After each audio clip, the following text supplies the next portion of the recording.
こんにちは、ミッキーです。今回はカッパドキア特集の第3弾、カッパドキア体験完全攻略7選です。過去3回にわたってお届けしてきたカッパドキアの見どころ特集、今回で一旦最後になります。もう一個だけカッパドキアのグルメ特集も比較していますので、よかったらチャンネル登録をしつつそちらも楽しみにしていただければと思います。さて今回はカッパドキアの体験にフォーカスした完全攻略7選。雄大な大地を馬の背に入れられて駆け巡り、ユネスコ向け文化遺産にも登録されたトルココーヒーの奥深い世界も体験。そして洞窟レストランで繰り広げられます情熱的なダンスと美食の共演へ。最後までぜひお楽しみください。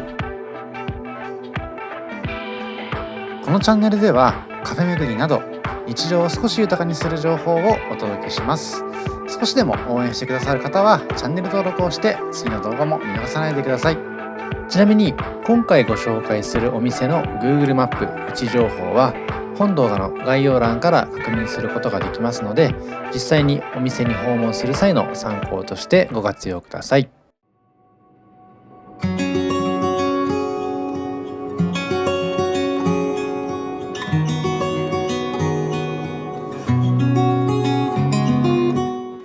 さて最初にご紹介する体験は乗馬体験。今回のカッパドキア旅行の中では気球体験を目当てに訪れてるんですけども、個人的に一番満足度が高かったのは乗馬体験。ぜひこの映像を見つつでその乗馬体験の魅力に触れてみてほしいです。さてそんな乗馬体験、1名あたり35ユーロと6000円程度、気球の体験に比べて結構安かったなと感じていますし、この6000円でサンセットを眺めながら乗馬に乗れるのはとても安いかなと思いますので、ちょっと恐怖心があったりで抵抗がある方以外はぜひとも試してほしいです。なおこのカッパドキアという土地の名前は古代ペルシャ語で美しい馬の国を意味しますカルパドゥーカから来ているという説があるほど、古くから馬と深い関わりを持ってきました。車や徒歩では立ち入れないような渓谷の奥深くや岩肌の細い道を進むことができますので、そういった部分も乗馬体験最大の魅力になっています。ご覧のように馬の背に揺られながらいつもより高い視点から眺める奇岩群の景色はまさに圧巻の一言です。こちらのツアーに関しましては経験豊富なガイドさんが同行してくれまして、馬の乗り方から丁寧に指導してくれます。私も乗馬自体初めてだったんですけども、安心して馬に乗ることができました。正しく訓練された馬が多いので、全くの初心者の方でも安心して参加することができます。またご覧のようにヘルメットなどの安全装備も完備されています。乗馬が始まる前にサインアップして、もし事故ってしまった場合の責任も取りませんみたいなことがあるので、少し不安があるかと思いますけれども、基本的には問題なく巡ることができます。さてコースに関しましては1時間程度の短いものから半日かけてじっくりと絶景を巡るものまで様々。今回参加したツアーでは2時間半程度と少し長めでありながらサンセットも眺めることができるとても満足感の高いコースでした。さて今映っていますのはまず向かったローズバレー。その名の通り夕日を浴びると岩肌が美しいバラ色に染まることから名付けられたロマンチックな渓谷です。この後ご紹介するレッドバレーの荒々しさとは対照的に比較的緩やかな地形で、乗り始めの慣れの感覚を養うのにも最適なコースと言えそうです。谷間にはブドウ畑や果樹園が広がりまして、のどかな風景の中を馬と共に進んでいきます。馬のひづめの音だけが静かな渓谷に心地よく行き上がる。風化した岩肌には時折野生のハーブがたくましく根を張りまして、可憐な花を咲かせていました。このローズバレーからレッドバレーに切り替わる頃には乗馬自体にもだいぶ慣れてきます。さてこちらはレッドバレーの様子。だいぶ傾斜が強くなって不安を感じる方もいるかと思いますけれども、この辺りも馬自身が生き物の本能として落ちないように心がけながら一方で力強く歩いてくれますので、意外と安心できるかなと思います。まただんだん時間もサンセットの夕暮れの時間に近づいてきまして、その太陽が眩しく映っています。さて先ほどのローズバレーの優しいバラ色から岩肌がより深く鮮やかな赤みを帯びてきます。道幅も心なしか狭くなりまして、よりワイルドな自然の中に分け入っていくような感覚です。劇的な境目はないんですけれども、確実に大地の持つエネルギーが力強さを増していく。相棒の馬もそれに応えるかのように一歩一歩確かめるように力強く大地を踏みしめていました。馬にも一頭一頭名前がついていますので、ぜひその名前を呼んでいただいて誘導していただくと安心感を増すかなと思います。先ほどの様子では両側に迫る高い岩壁も印象的だったかと思うんですけども、数百万年前に降り積もった火山岩が固まった凝灰岩という非常に柔らかい岩石でできています。この岩に含まれる酸化鉄の作用で谷全体がこのような深い赤色に見えるのがレッドバレーの名前の由来になっています。よく見ると岩肌には風雨によって削られた美しい縞模様が見て取ることができます。道はだいぶ険しいんですけれども、馬たちはこういった道に慣れていますので安心して任せることができます。単純に山登りになっていますので、この山登りを馬の力に頼りながら登れるというだけでもだいぶ贅沢かなと個人的には思いました。さて、谷の少し開けた場所で一旦馬を降ります。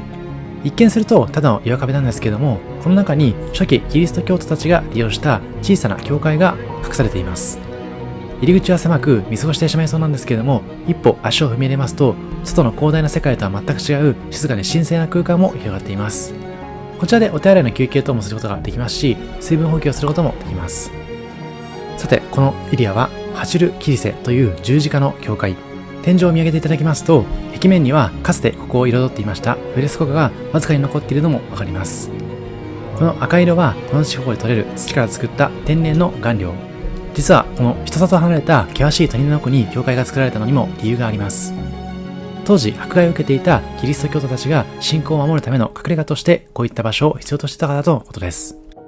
馬でしかたどり着けないこのような場所に彼らは静かに祈りを捧げていたとのことでした。さて、少しの休憩後には再び馬に乗りまして、このレッドバレーで最も美しい景色が見られると言われています夕日の丘へと向かっていきます。ここから少し坂道を登っていきまして、この広大な夕日の広場にたどり着くことができます。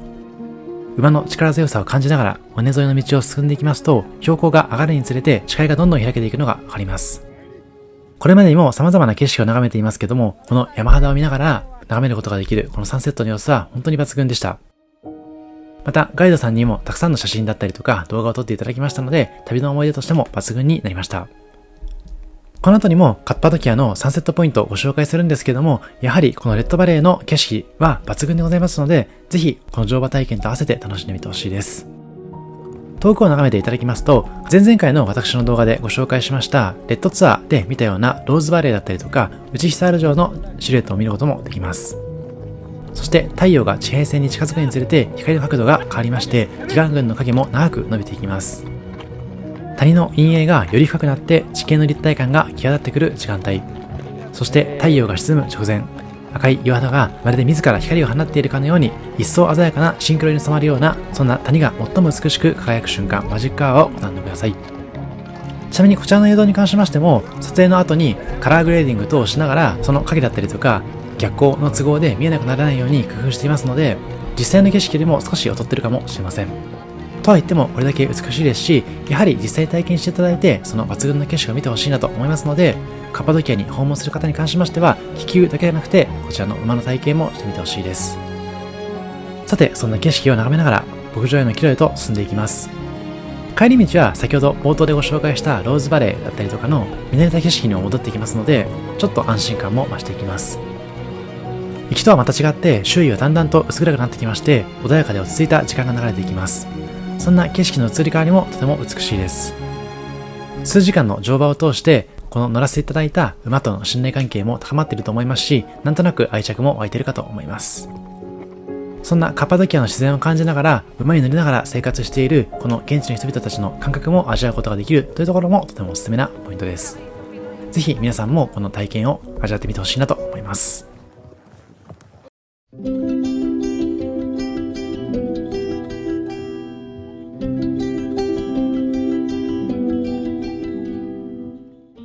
さて、続いての体験はトルココーヒー体験。ぜひトルコのカッパドキアの旅行の中で時間が少しでも空いたら参加してほしいようなアクティビティになっています。天候に左右されないのも嬉しいポイントです。今回はいつも使わせていただいていますゲットヤガイドというツアーサイトから予約しています。他にもベルトラだったりとかクルークのツアーも利用したことがあるんですけども、なんだかんだゲットヤガイドが一番使いやすいなと感じています。今回のトルココーヒー体験は1名あたり参加費1223円と、日本の高いコーヒーをいただくのにも1000円ちょっとかかりますので、結構安かったかなと感じています。ちなみにコーヒーに加えてちょっとしたお菓子もついてきます。参加した会場はこちらザ・オール・ケーブ・ハウス。名前の通り本物の洞窟を改装して作られた趣のあるようなホテル兼カフェです。一歩足を踏み入れますと、外の喧騒が嘘のようなひんやりと静かな空気に包まれています。むき出しの岩肌とランプの柔らかな光、そして独特の落ち着いた雰囲気を醸し出していました。さて、ここからはトルココーヒーの奥深い世界を学んでいきます。トルココーヒーの歴史は深く、16世紀のオスマン帝国時代まで遡ります。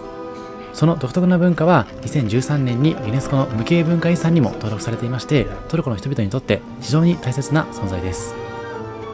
実際に体験の中でガイドさんが説明してくれるんですけども、トルコはコーヒーというのは単なる飲み物ではありません。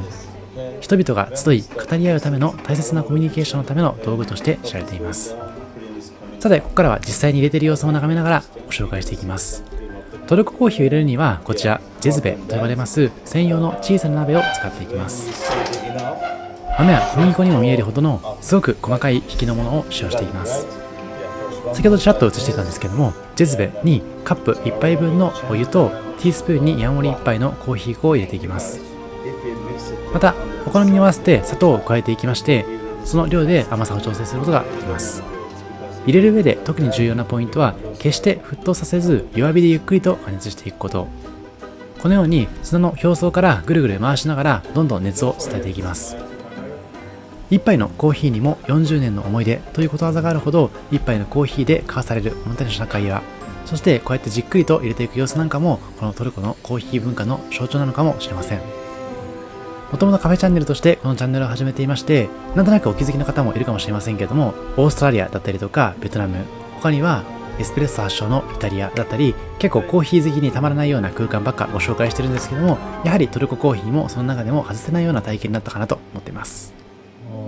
さて、しばらくしますと表面にきめ細かい泡がどんどんと浮かんでいきます。この泡はキュピックと呼ばれまして、美味しさの証。この大切な泡を壊さないようカップの縁からゆっくりと注ぎ入れたら完成となります。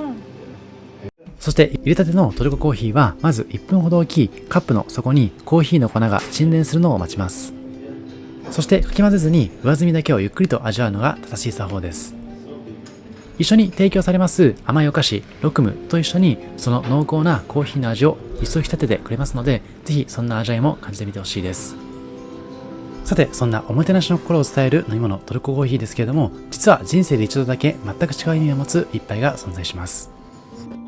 結婚の申し込みの儀式として知られますクズ・イステメで出される特別なコーヒーでは、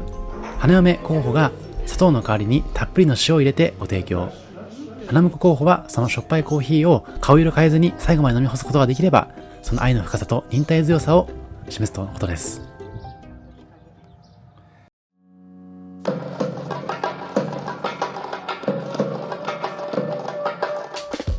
続いて訪れましたのはカッパドキア観光のハイライトともいえますギョレメ野外博物館。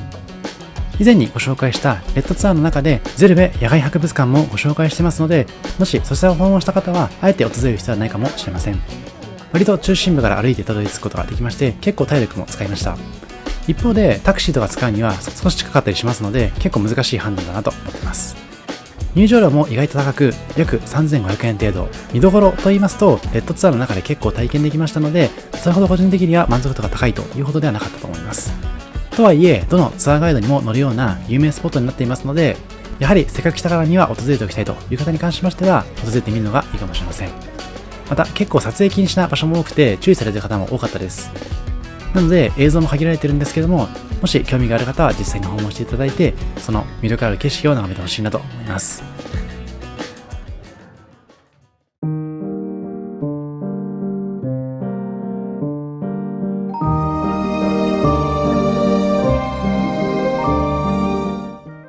続いてご紹介しますのはスルタンカーペッツ。ギョレメの中心部にありますスルタンカーペッツは、世界中から人々が訪れます質の高いトルコ絨毯の名店。しかしこのお店には絨毯の購入だけではなくて、もう一つ多くの観光客を引きつけるような人気の体験があります。それがトルコの華やかな歴史の世界に入り込むことができます民族衣装での写真撮影体験。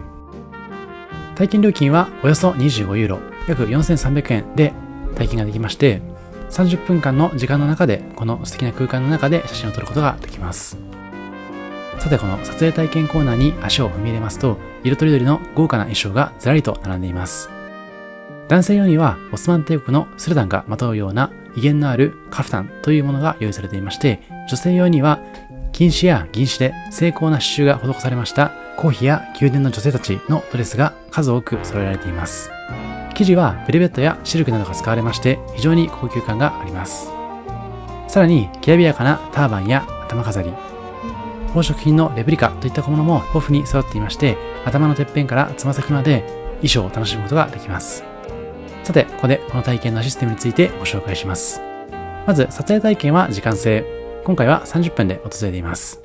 そしてその時間の中には衣装選びや衣替えの時間も全て含まれますので注意が必要です。意外とすぐに時間が過ぎてしまいますので、ご自身で時間管理もしつつ体験してみてほしいです。また、スタッフの方が手伝ってくれるわけじゃなくて、基本的には自分たちで着替えや撮影を楽しむスタイル。そのため、スムーズに楽しむコツは、お店に訪れる前に SNS などで撮りたい写真のポーズだったり、構図をいくつか決めておいて、イメージを決めておくこと。時間管理と事前準備が満足のいく写真を撮るための鍵となります。こんな形で様々な写真を撮ることができるんですけども、私の場合は普段から写真等も撮っているので、ある程度構図を思いついたりもするんですけども、やはりあんまり写真に慣れてない方に関しては難しいことが多いかなと思います。いくつかポイントだけご紹介しますと、例えば中央部に撮りたい人物を配置する日の丸構図。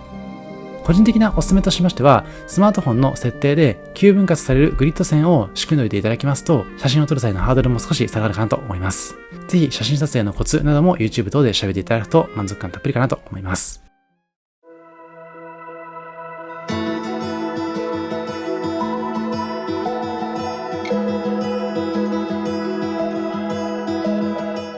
続いてご紹介するのは、押さえておきたい人気のフォトスポット I love ギョレメのサインがあるこちらのエリア。ギョレメの街の中心にあります祖国の英雄たちを称える記念碑なので、こちらも Google マップ等から押さえていただくと間違いなさそうです。さて、そんな I love ギョレメを通過していただいた後に夕方に訪れましたのは、こちらカッパドキアのサンセットポイント。冒頭でご紹介しました乗馬体験をすることができなかった方だったりとか、天候が不安定で滞在期間中に唯一天気がいい日があってこの時間だけ空いているといったことがあれば、このサンセットポイントをお勧めします。ギョレメの街を見下ろす高台、通常ラバーズヒルは最も人気があるサンセットポイントとして知られています。日没が近づくと多くの人が集まりまして、いい場所を確保するためには少し早めに到着するのがおすすめ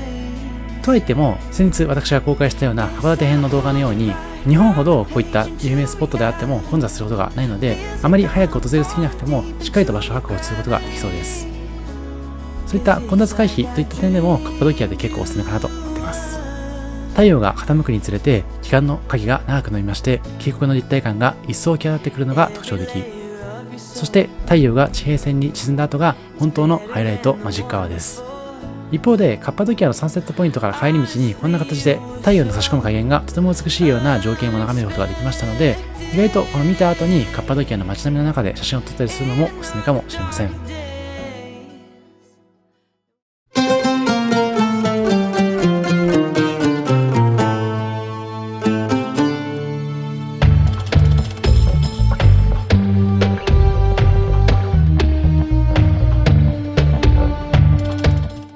さて、最後にご紹介しますアクティビティはアバノスレストランというところで開催されますディナーショー。カッパドキアの夜、今回の宿泊先でありますエリートケーブスイーツのフロントでスタッフの方におすすめの過ごし方を尋ねてみたところ、こちらのディナーショーはどうかというふうに提案いただきましたので参加しています。そんなエリートケーブスイーツさんには最初の動画でご紹介したレッドツアーだったりとか、今回の動画の冒頭でご紹介した乗馬ツアーの手配もしていただきましたので、本当に滞在中よくしていただきました。普通に途中でご紹介したゲットユアガイド等のツアーもいいんですけれども、やはり日本の代理店を経由するよりも安く楽しめますので、そういった部分も嬉しかったかなと思っています。そんなエリートケーブスイーツのご紹介の様子も前回の動画でご紹介しているので、よかったらそちらも見てみてほしいです。さて、今回のツアーに関しましては1人当たり55ユーロ、つまり9500円程度で利用することができました。予約に関しましてはエリートケーブスイーツさんの方でしていただくと手配はすぐに完了。ホテルまでの送迎、コース料理、そしてご覧のような3時間にも及ぶショーの全てが含まれて1名55ユーロです。充実した内容になっていますので、コストパフォーマンスも比較的いいかなと思っています。また中心部からも少し離れていますので、ライトアップされた奇岩の幻想的なシルエットを眺めながらこちらの施設にたどり着くことができます。さて、ディナーショーが開催されるのはご覧のような地下空間、深い天井まで続くむき出しの岩肌、そしてご覧のようなショーの舞台が大きく構えていまして、それを囲むように数えきれないほどのテーブルがぎっしりと並べられています。到着しますとすでに前菜が並んでいまして、それをいただきながら楽しむことができます。さて、席に着いた後にはトルコ民族舞踊を眺めることができまして、すぐ後に開催されますのはこちら幻想的な光の舞。神秘的な音楽が流れ始めますと、中央にいらっしゃる女性のダンサーさんがゆっくりと回り始めます。すると女性が身にまとったドレスが回転しながら美しい模様を描いていきます。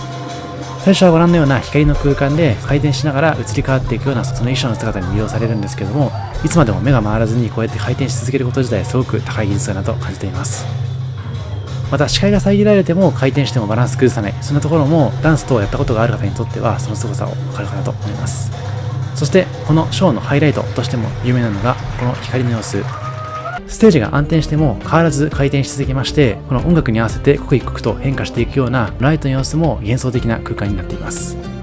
ダンサーさんの驚異的なバランス感覚と体幹がなければ成り立たないような非常に高度なパフォーマンス。このショーの冒頭から早速魅了されてしまいました。さて、ディナーショーということでディナーのご紹介もしていきます。席に着きますと、まるで祝祭の始まりを告げるかのように続々と料理が運ばれていきます。テーブルを彩りますのはこちらメゼと呼ばれますトルコ式の美しい前菜の数々。クリーミーなひよこ豆のペースト、フムス、香ばしい焼きナスのディップ、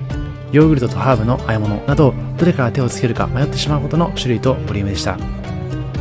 ただ結構しょっぱい系だったりとか乾燥した雰囲気の食べ物が多かったので、個人的には水分が欲しくてフルーツばかり食べてしまいました。またメインディッシュとしましては牛肉や鶏肉、魚、そしてベジタリアンメニューなどいくつかの選択肢から事前に選ぶことができます。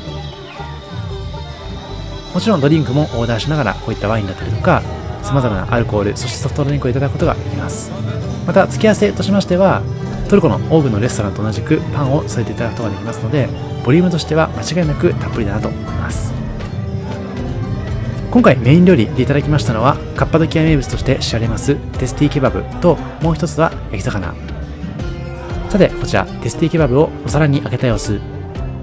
素焼きの壺ごと調理されたケバブが熱々のままテーブルに運ばれてきまして、ご自身で皿にあげるスタイル。壺の中で蒸し焼きにされた牛肉と野菜は驚くほど柔らかいです。さて、そんな美味しい食事に満足していますと、会場の照明がふっと落ち、中央のステージにスポットライトが当たります。ショーの中では太鼓が力強く打ち鳴らされまして、弦楽器が情熱的なメロディーを奏でるなど、様々なショーのスタイルを楽しむことができます。色鮮やかな民族衣装をまとった男女のダンサーさんたちがこのステージを盛り上げてくれます。男性は力強くキレのある動きを、女性は優雅に、しかし驚くほど素早いようなステップを披露しながら、一糸乱れぬフォーメーションや息の合った掛け声は見ていて圧巻です。ちなみに私は趣味でストリートダンスやってるんですけども、個人的にはめちゃくちゃ上手いというよりかはショーに特化しているダンスかなと思いましたので、ダンスに詳しい方にとっては少し物足りないかもしれません。ただその文化を知るという意味でもすごく楽しい空間になっていますので、ぜひ体験していただければと思います。そしてショーの途中ではご覧のように参加型のアトラクションも含まれています。普段ダンスすることがないかと思いますけれども、こういった海外の空間だからこそ恥ずかしがらずに体験することもできるかと思いますので、ぜひこの機会に誰も見られてないと思ってそのダンスの枠に合わせてはっちゃけていただければと思います。個人的に面白かったのは、結構呼ばれてダンスしに行ったんですけれども、時間が経ったら割と放置されていて、このダンサーさんたちは着替えに行くみたいな形で、気づかないうちに参加者だけで空間が作られているみたいなところも特徴的だったかなと思っています。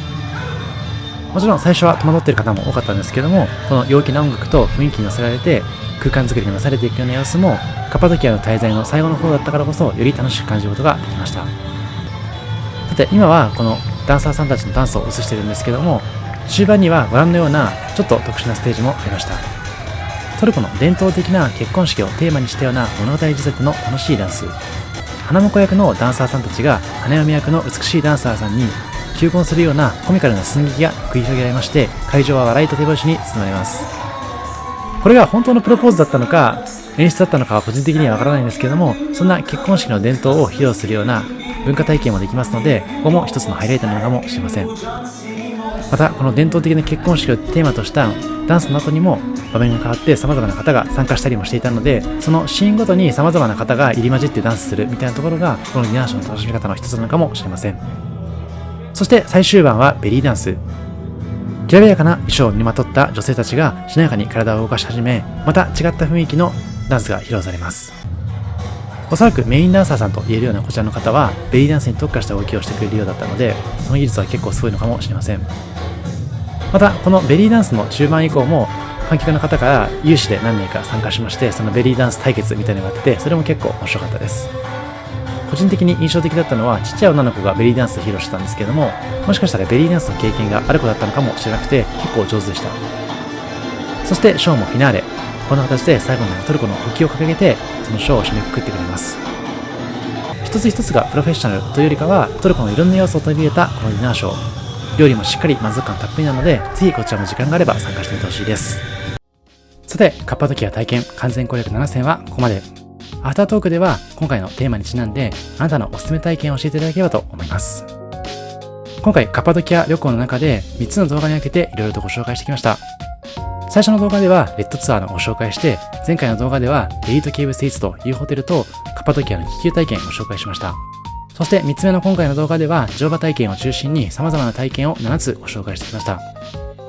もちろん旅のハイライトとしましては乗馬体験や気球体験だったかなと思うんですけれども、トルコのコーヒー体験だったりとか、スルタンカーペットでの写真撮影、あとはカッパドキアサンセットポイントでの何気ない日常の中で眺めるような絶景だったりとか、最後のディナーショーも楽しかったかなと思っています。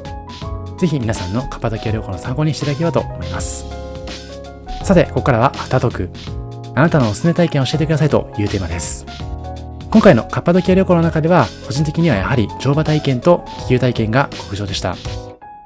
一方で他にも過去の動画でご紹介しているように、ケアンズを訪れた時のその海辺の景色だったりとか、ベネチアの街並みを見ながらゴンドラに乗るような体験だったりっていうのも結構忘れられなかった体験になっています。海外旅行自体はその街並みを歩きながら日本語を使わずにコミュニケーションしたりといったところも貴重な体験なのかと思いますけれども、こういった意図された体験自体も貴重かなと思っています。まだまだ私も世界の魅力知れてないかなと思いますので、皆さんの方でもおすすめな体験等あれば教えてほしいです。もちろん国内でもおすすめの体験あれば知りたいですし、例えば個人としましてはここにご紹介した群馬の白屋ホテルでの滞在体験だったりとか、新潟のスノーピークの宿泊施設に訪れた時のキャンピングのような体験も楽しかったです。ぜひ皆さんの視点でおすすめ体験を教えてください。以上、ミッキーでした。ありがとうございました。